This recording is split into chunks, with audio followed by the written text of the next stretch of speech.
जनाब, आज इस वक्फ कानून के खिलाफ जो ये जलसा किया गया है हमारा शरिया के जरिए, मैं सबसे पहले जनाब फैसल रहमानी साहब और इमारत शरिया के सभी जिम्मेदारान को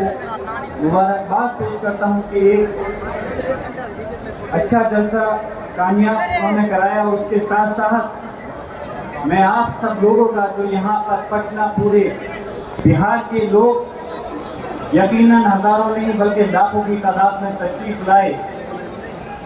और आपको ये समझना होगा कि ये जंग न सिर्फ फैसल रहमानी साहब या रहमान पर की नहीं, बल्कि इस मुल्क के तमाम मुसलमान और हक और इंसाफ पसंद लोगों की ये जंग है। और जिस तरह से मैं देख रहा हूँ कि हमारे बुजुर्गों के साथ नौजवान तबके के अंदर जो जोश और जज्बा है, उसके ऊपर मैं एक शेर पढ़ करके अपनी बात को शुरू करना चाहता हूँ कि उकाबी रूह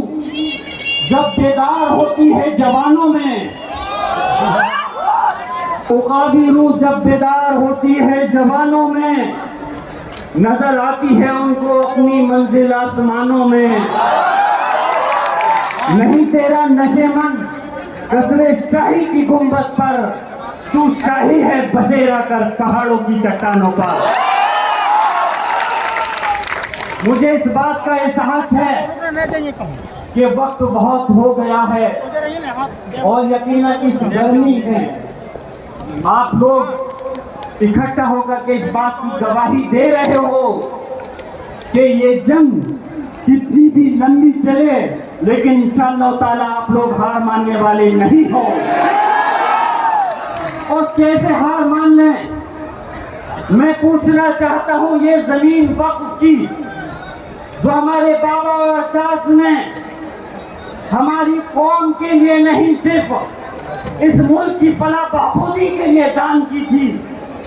ये सरकार के द्वारा दी हुई भीख नहीं है, ये हमारे अपने बुजुर्गों के द्वारा अल्लाह के नाम पे दी गई जगह है। और इसकी हिफाजत इंशाअल्लाह ताला आखिरी वक्त तक हम लोग करेंगे, जब तक कि हम इस जंग के अंदर कामयाब नहीं हो जाते। मैं पूछना चाहता हूं कि इस जंग को लड़ने के लिए आप लोग तैयार हो?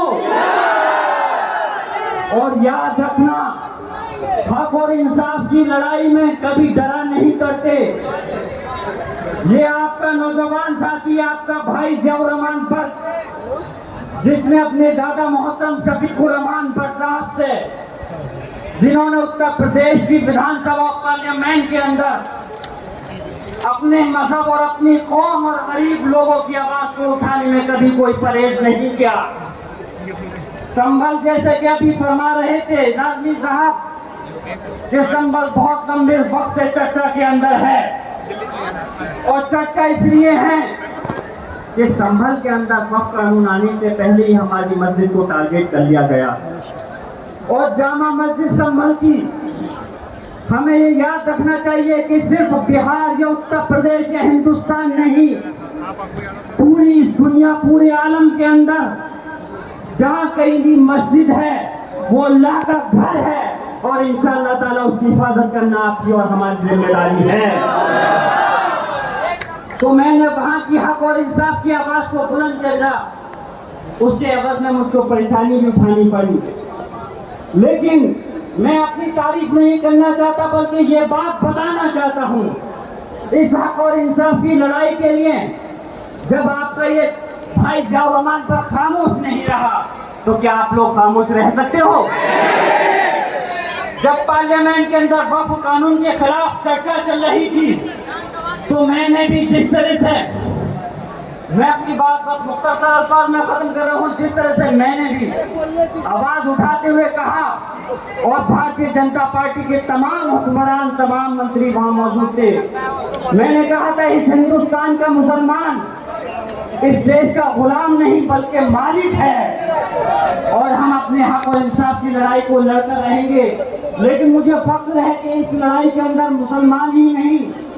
बल्कि हिंदुस्तान के जो सेकुलर लोग हैं जो लोकसभा और राज्यसभा के अंदर हमें वोट मिले, सिर्फ मुसलमानों के नहीं,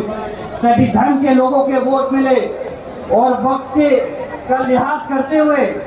मैं अपनी बात खत्म करना चाहता हूँ और आप लोगों की दरख्वास्त के साथ दरख्वास्त भी करूँगा और यकीन भी दिलाऊंगा। दरख्वास्त ये करना चाहता हूँ कि इस जंग को लड़ने के लिए, क्योंकि ये गांधी मैदान एक गवाह है, जब मुल्क आजाद हुआ था तब भी ये गांधी मैदान एक जंग के लिए साबित हुआ था। आज इस दूसरी तो जंग लड़ी जानी इंशाअल्लाह ताला। मैं सलाम करता हूँ अपने पटना और बिहार के लोगों को, इस गांधी मैदान को, कि आज ये फिर से दूसरी तहरीक चलाने के लिए एक शुरुआत हुई है। और मैं अपनी बात इस शेर के साथ खत्म करना चाहता हूँ कि आप लोगों को ये यकीन दिलाते हुए कि ये जियाउर रहमान बख्श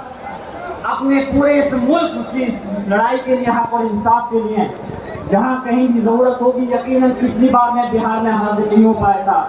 लेकिन अमीर शरिया और जो भी तहरीक चलाई जाएगी इंशाअल्लाह ताला पूरे मुल्क के अंदर हर वक्त आपके दरमियान में हाजिर रहूंगा। इसी के साथ अपनी बात को खत्म करता हूँ कि अब फकत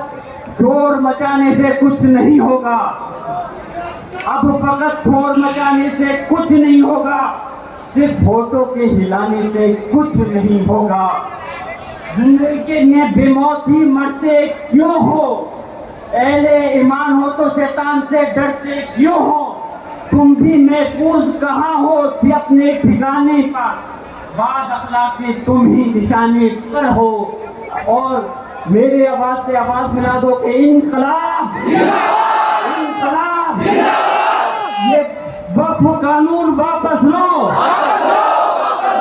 वक्फ कानून वापस लो। शुक्रिया, खुदा हाफिज।